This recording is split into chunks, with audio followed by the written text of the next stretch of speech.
Halo guruku sayang, apa kabar? Semoga selalu sehat ya.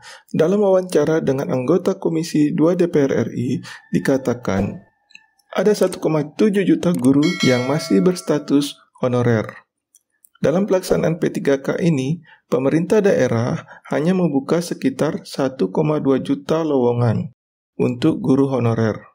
Kurang lagi sekitar 500.000 guru dan tenaga pendidik yang belum bisa diangkat menjadi P3K. Ini disebabkan pemerintah daerah hanya boleh menggunakan 30% anggaran belanja pegawai.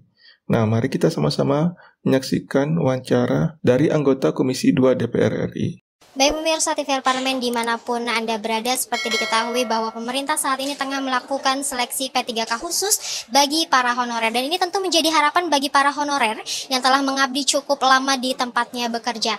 Dan dari data yang kami dapat pemirsa, terdapat 1,7 data honorer dalam database BKN yang dilakukan seleksi P3K ini secara bertahap.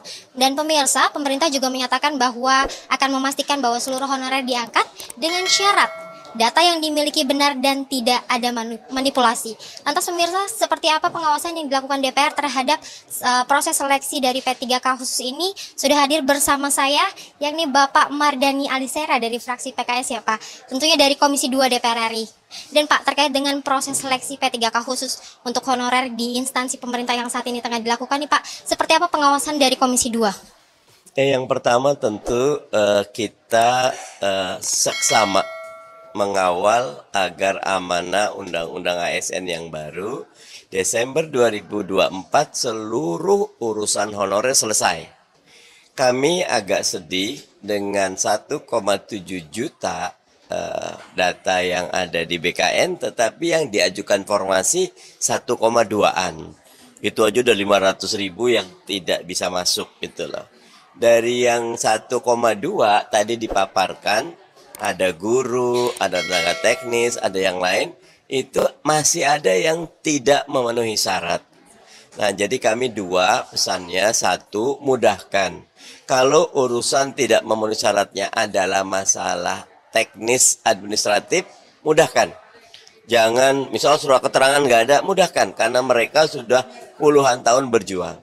Nah, yang kedua, bagi formasi yang kurang, segera dibuka gelombang kedua. Biar yang 500.000 tadi bisa segera masuk dan 1,7 juta semuanya bisa sekaligus diketok sehingga utang kita kepada rakyat di Undang-Undang ASN bahwa seluruh honorer yang terdaftar diangkat jadi ASN di Desember 2004 bisa dipenuhi.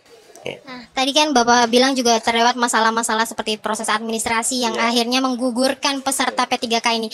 Dan di beberapa instansi juga terdapat masalah nih Pak terkait dengan proses seleksinya. Ini ada masalah teknis di mana seperti honorer yang sudah mengabdi 15 tahun ini harus akhirnya mendapatkan formasi dengan ijazah yang downgrade.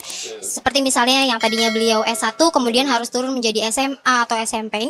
Ini masalah yang cukup rumit nih di beberapa instansi. Kalau dari Komisi 2, adakah solusi yang bisa diberikan, Pak? Solusi paling mudahnya adalah teman-teman di PAN-RB dan BKN segera memudahkan prosesnya. Kalau slotnya memang SMA, tapi dia bekerja di yang sama, monggo boleh diterima, tetapi saat penerimaan dalam waktu singkat segera disesuaikan. Misal tidak sampai 6 bulan, dia kembali kepada proses yang dia syaratnya memang haknya S1-nya. Tapi kalau kita mencoba mengubah sekarang, saya agak khawatir.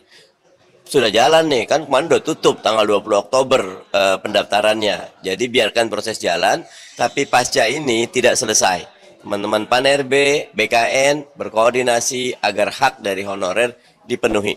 Intinya kalau di awal kemarin tuh sebetulnya nggak perlu proses seleksi juga, terima aja karena mereka adalah orang-orang yang sudah bekerja membantu negara. Tapi karena undang-undang mewajibkan seleksi, kita jalankan. Jangan sampai prosedur seleksi yang teknis administratif menghambat political will bahwa mereka harusnya segera diselesaikan honorernya di Desember 2024. Terkait dengan masalah P3K di daerah nih Pak, ini ada masalah keuangan dalam penggajian P3K di daerah. Ini dari Komisi 2 seperti apa solusi yang diberikan Pak? Solusi paling baik adalah Kementerian Keuangan dan pemerintah pusat duduk bareng menganggarkan 1,7 yang memang punya hak ini ditanggung pemerintah yang tidak tercover oleh daerah. Karena kalau itu tidak, daerah akan main kucing-kucingan, tidak akan mengajukan formasi sepenuhnya karena memang ada aturan lain bahwa belanja pegawai di Pemda atau di instansi daerah tidak boleh lebih dari 30% dari anggaran. Nah, mereka tentu jaga itu. Karena kalau mereka lebih dari itu, mereka akan kena catatan. Nah, itu namanya kita mau maju tapi kakinya diikat. Nah, pemerintah pusat yang harus ngambil tanggung jawab.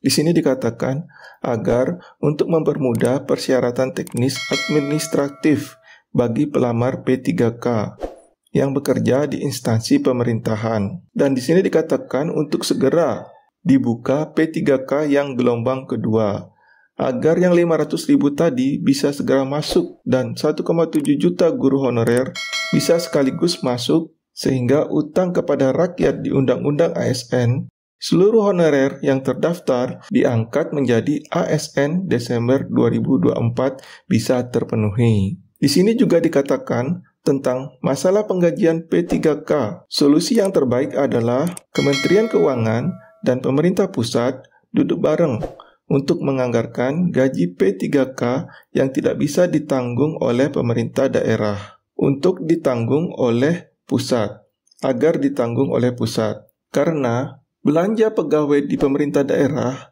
tidak boleh lebih dari 30% dari anggaran. Semoga ini menjadi kabar baik bagi guru-guru honorer di instansi pemerintahan, agar bisa diangkat menjadi P3K. Demikian informasi yang saya sampaikan, semoga bermanfaat. Jangan lupa like dan subscribe-nya untuk mendapatkan informasi-informasi terbaru seputar dunia pendidikan. Sampai berjumpa lagi.